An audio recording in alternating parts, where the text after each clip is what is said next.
आज हम अध्याय 3 के आगे के प्रश्न में देखेंगे इलेक्ट्रॉनिक विन्यास। लिथियम का परमाणु क्रमांक 3 होता है, तो उसका इलेक्ट्रॉनिक विन्यास कितना होगा। कितना है परमाणु क्रमांक 3। तो अपन देख रहे हैं हम 1s2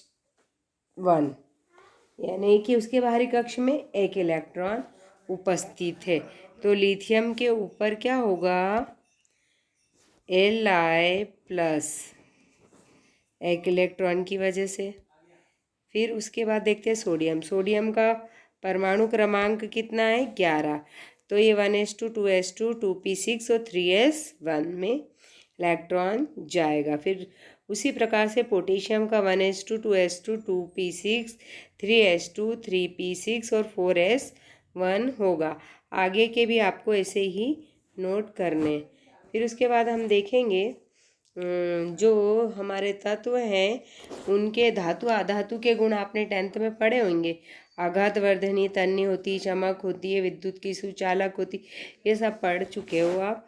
अब इसमें हम धातु के आवर्तीय गुणों को पढ़ते हैं। तो आपको ये भी पता होना चाहिए कि जो धातुएं हैं उपधातु, ये धातु और आधातु दोनों के गुण को प्रदर्शित करती है।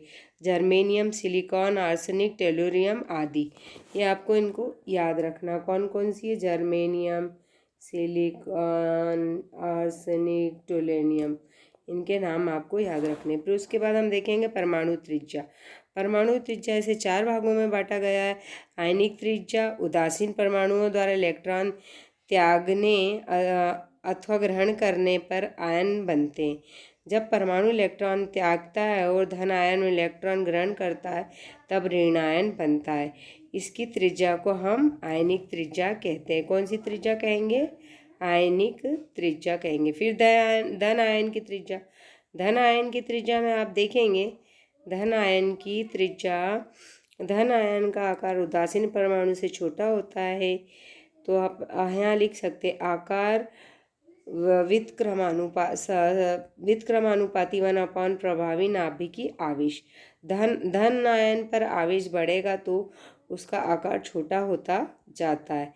फिर ऋण आयन की त्रिज्या। ऋण आयन का आकार उदासीन परमाणु से बड़ा होता है। ऋण आयन पर आवेश बढ़ेगा तो उसका आकार भी बड़ा होता जाता है।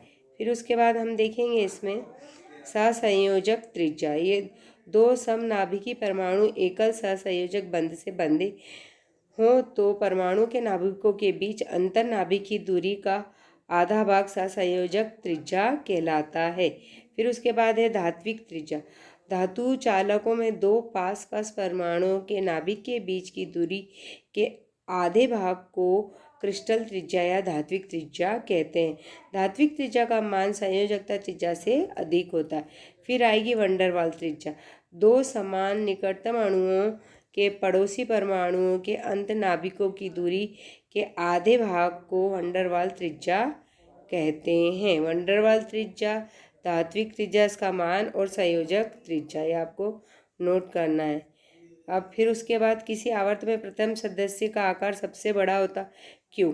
तो प्रभावी नाभिक आवेश का मान निम्नतम होने के कारण बड़ा होगा। किसी वर्ग में प्रथम सदस्य का आकार सबसे छोटा होता है तो कक्षाओं की संख्या निम्नतम होने के कारण आकार कक्षा छोटा होगा और कक्षाओं की संख्या के समानुपाती होता है। फिर परिलक्षण प्रभाव, ये भी आपको समझ में आना चाहिए। संक्रमण तत्वों में आंतरिक कक्षाओं में n-1 d में इलेक्ट्रॉन भरे जाते हैं। ये बाहरी कोश के ns इलेक्ट्रॉनों को प्रतिकर्षित करते हैं, जिससे बाहरी कोश में इलेक्ट्रॉन पर नाभिक का आकर्षण बल कम हो जाता है। यह प्रभाव परिलक्षण प्रभाव कहलाता है। इससे आपको